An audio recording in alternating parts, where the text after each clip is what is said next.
पुराना अशोका मैंशन, एक जमाने की निशानी। अब बस टूटते पत्थर और बिखरी हुई खिड़कियां। लोग फुसफुसाते थे कहानियां। भूतिया कहते थे, श्रापित, विजय शक करने वाला और निडर, सीमा उत्सुक पर डरी हुई, और राजू डरपोक हमेशा पीछे रहने वाला। बचपन के दोस्त जोश से बंधे हुए, उन्होंने मेंशन एक्सप्लोर करने की हिम्मत की एक अंधेरी रात में। डर गया राजू, विजय ने ताना मारा, जंग लगे गेट को धक्का देते हुए। राजू हकलाया, न नहीं, बस कहानियों की इज्जत। सीमा हमेशा समझदार बीच में बोली, बस केयरफुल रहो और साथ रहो।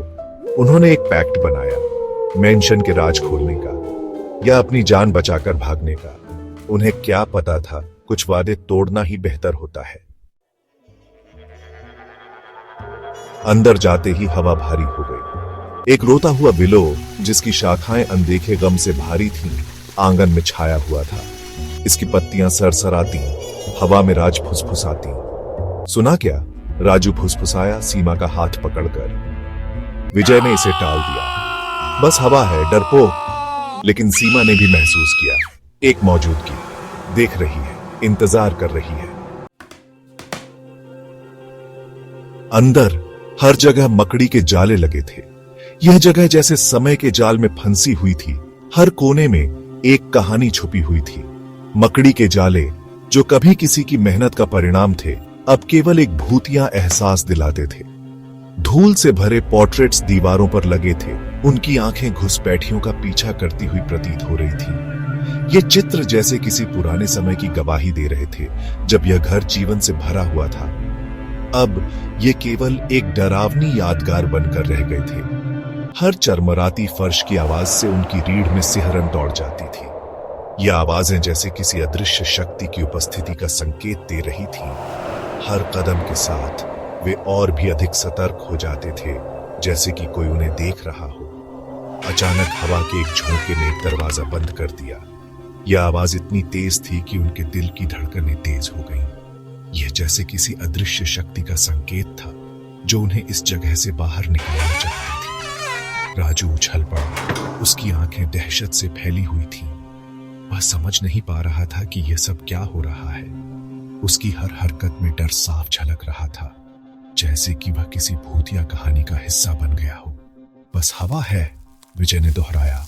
हालांकि उसकी आवाज में कन्विक्शन नहीं थी। वह खुद भी इस बात पर यकीन नहीं कर पा रहा था। उसकी आवाज में एक हल्की सी कंपी थी, जो उसके अंदर के डर को बयां कर रही थी। दीवारों से फुसफुसाहट आती हुई लग रही थी। यह आवाजें जैसे किसी पुराने रहस्य को उजागर करने की कोशिश कर रही थी। हर फुसफुसाहट में एक कहानी छुपी हुई थी, जो इस घर के अतीत को बयां कर रही थी। समझ से बाहर, बेचैन करने वाली यह जगह जैसे किसी भूतिया कहानी का जीवंत उदाहरण थी। हर कोने में एक रहस्य छुपा हुआ था, जो केवल उन लोगों के लिए था जो इसे समझने की हिम्मत रखते थे। वे हॉलवे के अंत में एक कमरे में पहुंचे। यह एक पुरानी हवेली थी, जो अब खंडहर में बदल चुकी थी।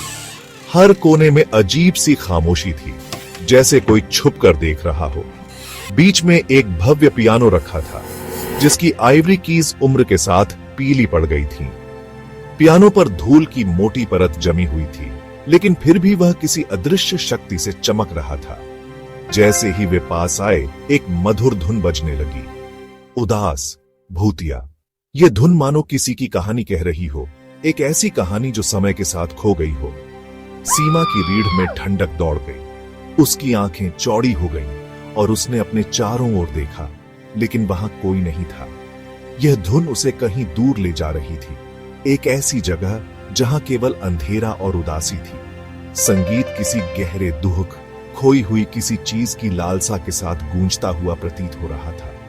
कौन है वहां? यह सवाल उसके मन में गूंज रहा था, लेकिन जवाब केवल वह धुन ही दे रही थी। विजय चिल्लाया।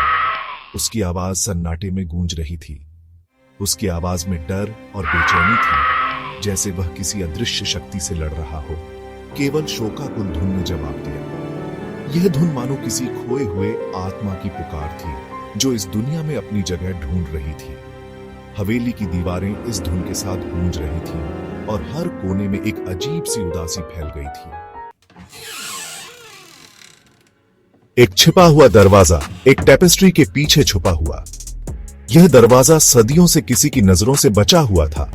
धूल और मकड़ी के जालों से ढका हुआ यह दरवाजा एक रहस्य को छुपा रहा था। राजू और सीमा ने इसे खोज निकाला और उनके दिलों की धड़कन तेज हो गई। उत्सुकता उनके डर पर हावी हो गई। उन्हें जानना ही था। कमरा अंधेरा, बदबूदार था। जैसे ही उन्होंने दरवाजा खोला, एक ठंडी हवा का झोंका उनके चेहरे पर लगा। यह कमरा वर्षों से बंद था और अब यह उनके सामने था। सड़ांध की गंध से हवा भरी हुई थी। यह गंध इतनी तीव्र थी कि सांस लेना मुश्किल हो गया। राजू ने अपनी नाक पर हाथ रखा, लेकिन सीमा ने उसे आगे बढ़ने का इशारा किया और बीच में एक कंकाल दीवार से टिका हुआ था। यह कंकाल किसी समय जीवित व्यक्ति का था, लेकिन अब यह केवल हड्डियों का ढांचा था। उसकी हड्डियों वाली उंगलियों में एक मुरझाया हुआ गुलाब था। यह गुलाब समय के साथ सूख गया था, लेकिन फिर भी यह एक कहानी कह रहा था। राजू हांफने लगा, मुंह फेर लिया। उसकी आंखों में डर साफ झलक रहा था। सीमा बस दहशत से देख सकती थी। गुलाब, उसकी आंखें उस गुलाब पर टिकी हुई थी, जैसे वह कुछ समझने की कोशिश कर रही हो। ऐसा लग रहा था जैसे अभी खिला हो, ताजा, लाल, नामुमकिन। यह गुलाब कैसे ताजा हो सकता है? यह सवाल उनके दिमाग में गूंज रहा था।